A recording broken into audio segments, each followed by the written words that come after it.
With the 4th generation version of their Swift Supermini, Suzuki have stayed true to the design principles that have long served them in this small car sector, low running costs and agile handling being the highlights. The car is now smarter and more sophisticated, plus the 12-volt mild hybrid technology is aided by notably light weight, which preserves the previous model's fun-to-drive demeanour. Suzuki says that this car's 82 PS 1.2 litre 3-cylinder mild hybrid engine is new, but as with the rest of the car, it's actually merely a thorough update of what went before. The brand claims it offers higher low-speed torque for greater responsiveness. As before, the engine's paired with a 12-volt mild hybrid system to improve efficiency.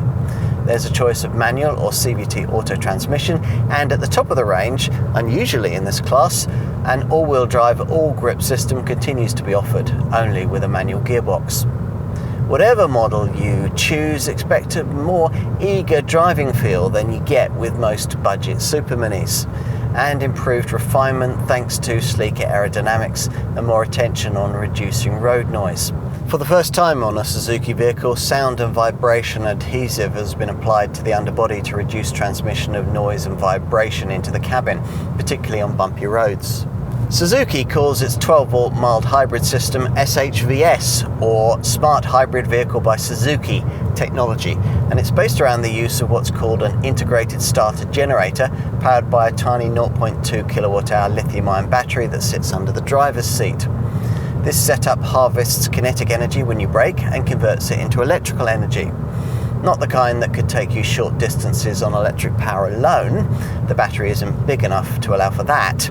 Instead, the regenerated energy is used to power the standard engine stop-start system and also to provide a mild hybrid extra power boost as you accelerate, around 50 Newton meters of extra torque for around 30 seconds. Thanks to a slight increase in engine torque over the old K12D unit, 212 Newton meters, the 62 mile an hour from rest sprint now takes 12.5 seconds, 5% faster than before, en route to 103 miles an hour with manual transmission, or 11.9 seconds and 106 miles an hour with the auto.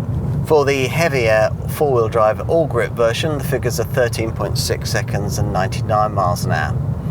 As for efficiency, well, for the front-driven manual version, almost all customers will choose. Expect up to 64.2 miles to the gallon on the combined cycle and 99 grams per kilometre of CO2. Well, you'd recognise this as a Swift were you to be familiar with this 4th generation AOL model's A2L series predecessor.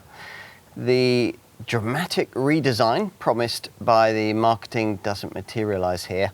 It's more of a smartly completed and very thorough repackaging of what went before.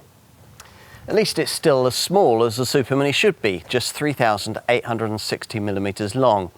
The LED headlamps are similarly shaped to those of the previous generation model, but are LED lit and incorporate trendy L-shaped daytime running light strips.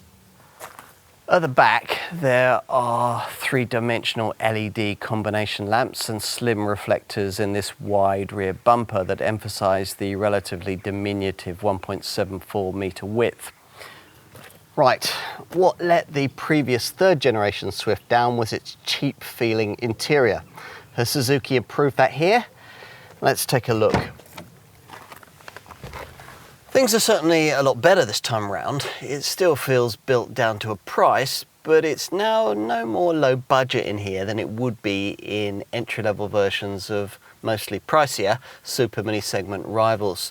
And because of the way the Hardtech platform allows space for the windscreen to be pushed back away from you, there's actually a feeling of relative spaciousness at the wheel.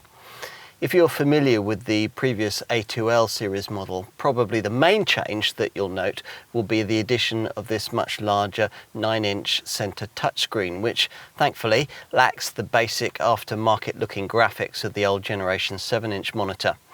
The instrument display sticks with conventional analog dials, but the small screen provided between these two gauges can show an almost bewilderingly wide selection of different speedo, clock and data options. There's also a decent amount of stowage space and reasonable all-round visibility. Time to take a look in the rear. Now, you might wonder whether a car this small would be a bit cramped in the back.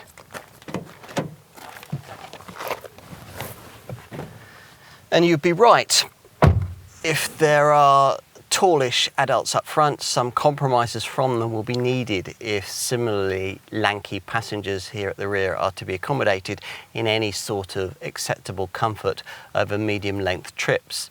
Longer journeys with adults in the back of this car aren't going to be particularly comfortable at all, but then you could say that about a lot of super minis. Let's finish with a look out back, where boot capacity isn't much different from the 265 litre trunk that featured previously. If you push forward the 60-40 split rear bench, you can extend the space to 980 litres if you load up to the roof. It's just 589 litres if you load to the window line. And in summary, well, this isn't a super mini that most of those who will settle for a Polo, a 208 or a Corsa will even consider. But it's an alternative they should have tried before signing on the dotted line. Here's an affordable car that now doesn't feel quite so much like one, and a well-kept secret that doesn't deserve to stay that way.